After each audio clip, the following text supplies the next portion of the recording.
Hey YouTubers, this is Mopar Man 1978.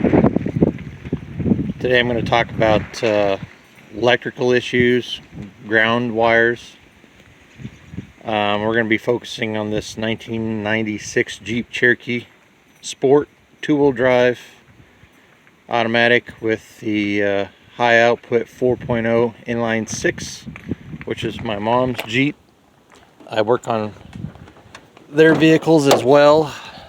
Excuse me for the, I have to pop the hood here.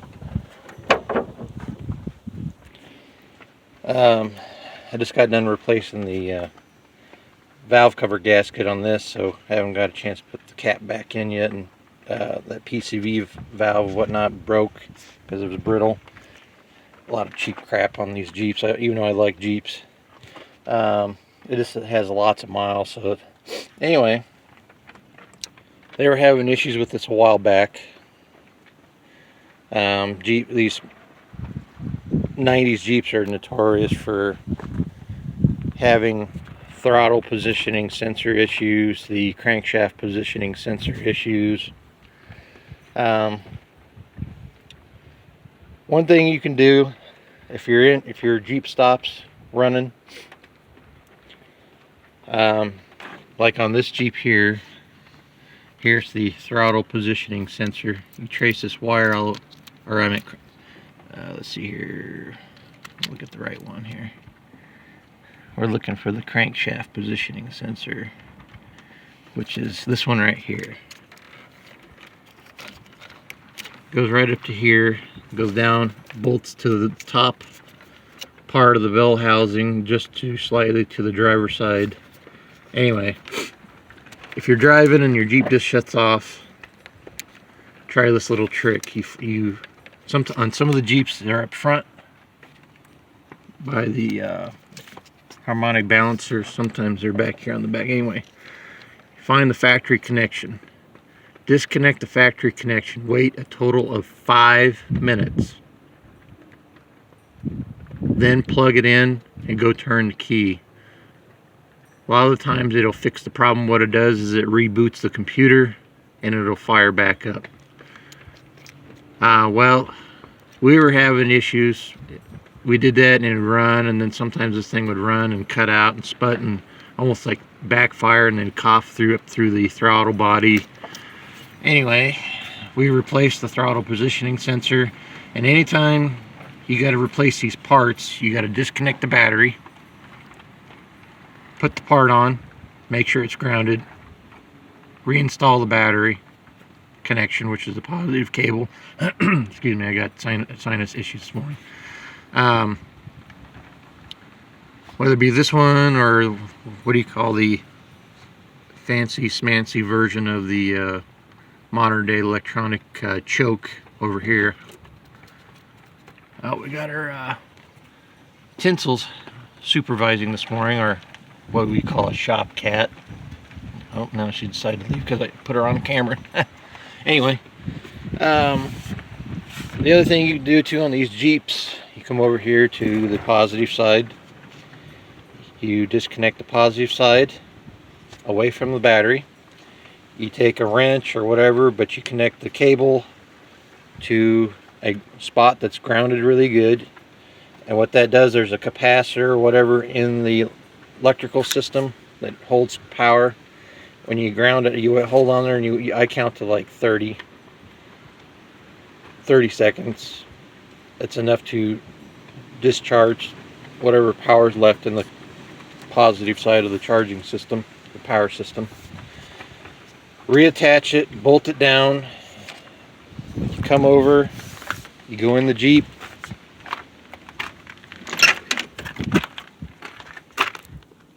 You turn the key to on and you'll hear the buzzer.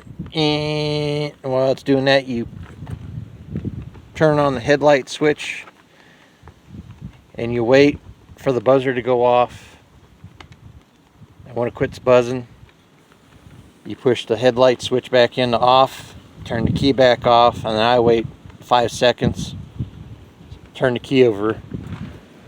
That does a complete reboot, and usually that usually works really well, but we were still having issues. Well,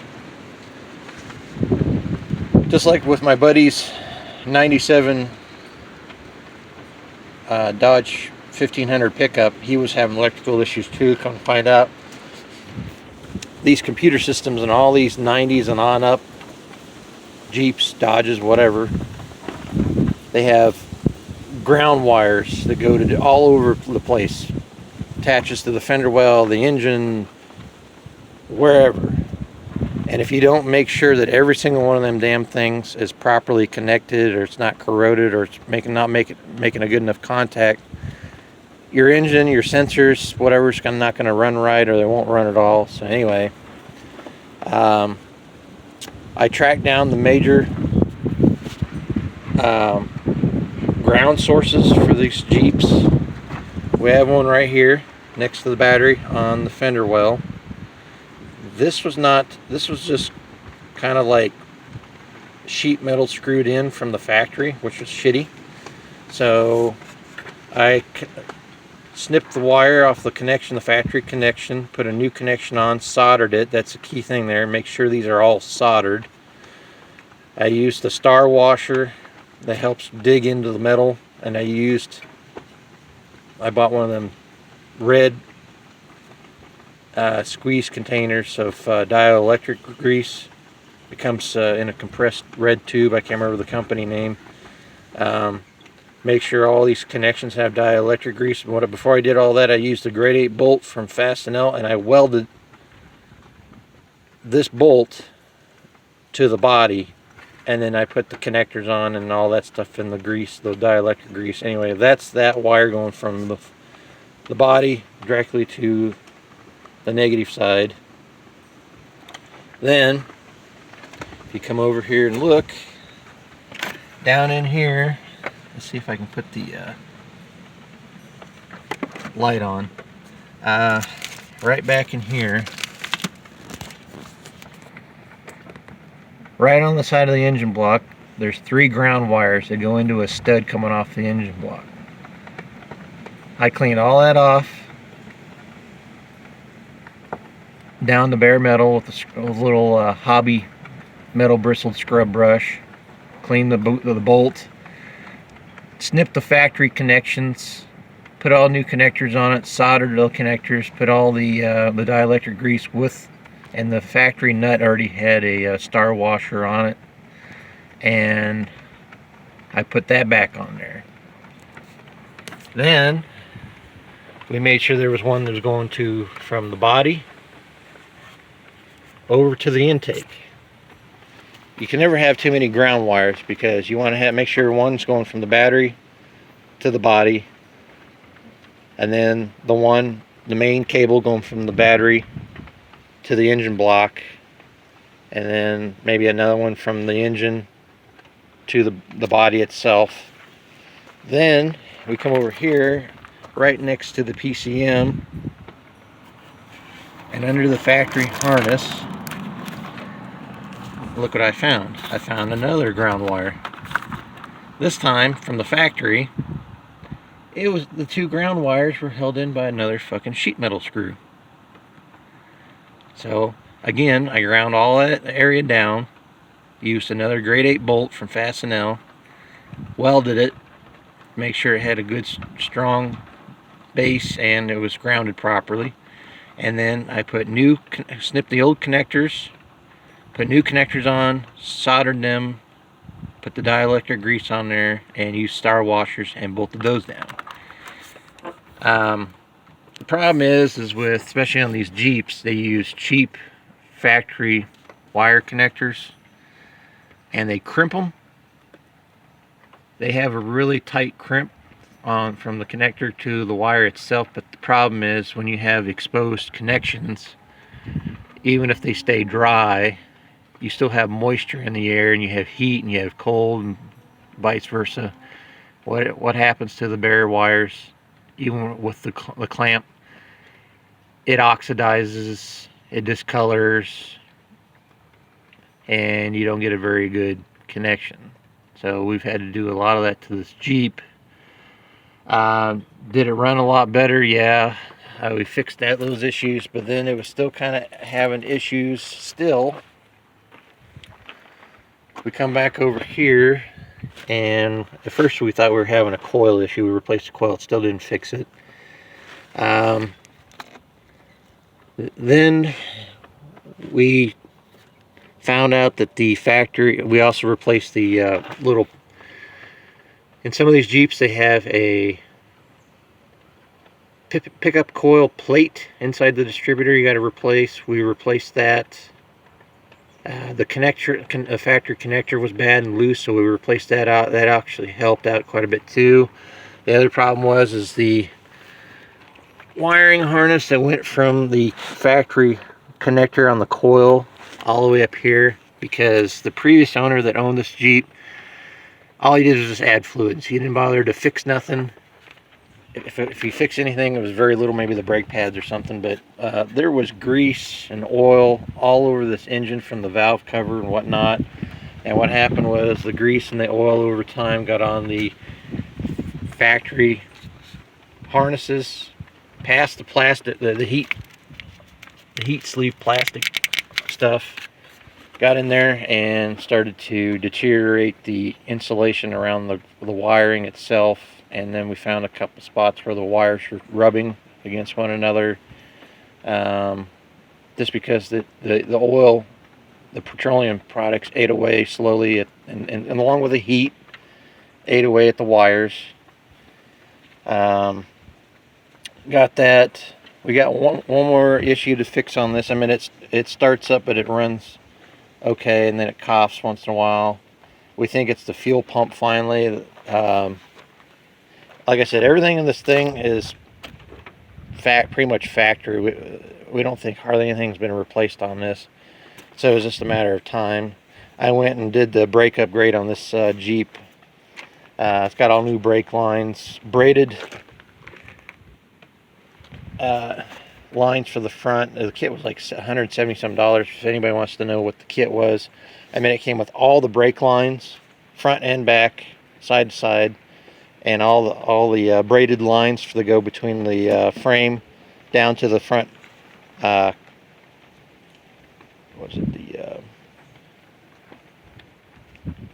brake assembly itself. They're braided, and then it's got like this clear sleeve that it's been sealed in, so they don't rust. But even though they're stainless steel, braided stainless steel. Anyway. We replaced the master cylinder. I bled all the brakes. Anyway, the other thing too, another deal I found out, this Jeep doesn't have it, but over on the kick panel on the passenger side, if your Jeep has a anti-theft / security system in it, you can get in here and flick the locks back and forth 3 times. And that resets it, and it'll start back up. Or what you can do is you can go down there and open and take off that kick panel on the passenger side, and there's a security system box. And they got YouTube videos and stuff online on the Jeep forums where you can bypass that security box and hook up the 2 wires, and it bypasses that, and it'll stop from, it'll keep from your Jeep from locking you out from trying to start it up because of the whole anti-theft crap. Then the other thing I found out too, if your Jeep's turned over but it's not firing up, have somebody help you. Have somebody sit in the driver's seat, turn the key to the on position or start it up, put the stick shift in reverse, see if you have backup lights. If you don't have backup lights or if your Jeep's not starting, and if you don't have backup lights, and you've already checked the bulbs, which we did, your neutral safety switch is starting to take a shit on you, or it already has. And all I did was we bought a new one online, pretty cheap.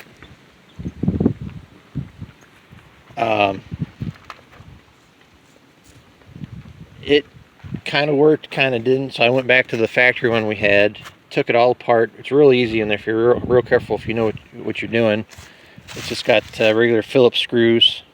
Cleaned out all the grease. All the old grease turned into like this wax consistency in there.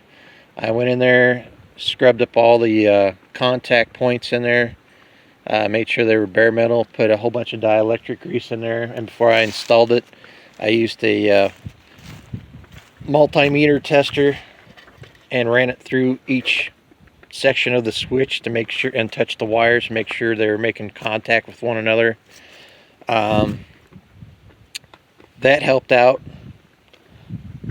We have backup lights now, and the Jeep starts up and runs like it's supposed to. So we narrowed it down to the fuel pump inside the fuel tank that needs to be replaced, because what it's doing is it's idling, and then we've already flushed and replaced the fuel filters, all that crap, fuel line, and we're getting fuel up here, but at a certain point, I think it's the fuel pump. Even though we got gas in there, and it's not bad gas because we flushed that. It's the fuel pump's getting ready to go out. It's sucking in air, and then the air goes up through the line and causes the engine to start cutting out at certain RPMs. But anyway, if you have any more questions concerning the Jeeps, because besides the Mopars here, the classic Mopars and the other vehicles I work on that I have, I'm also into Jeeps. And if I can't answer your Jeep question, I've got another guy that's just phenomenal that does automotive repair, and he specializes in Jeeps, these type of Jeeps, even the Wranglers. But hope you enjoyed the video. If you have any questions, like I said, let me know. Have a good day.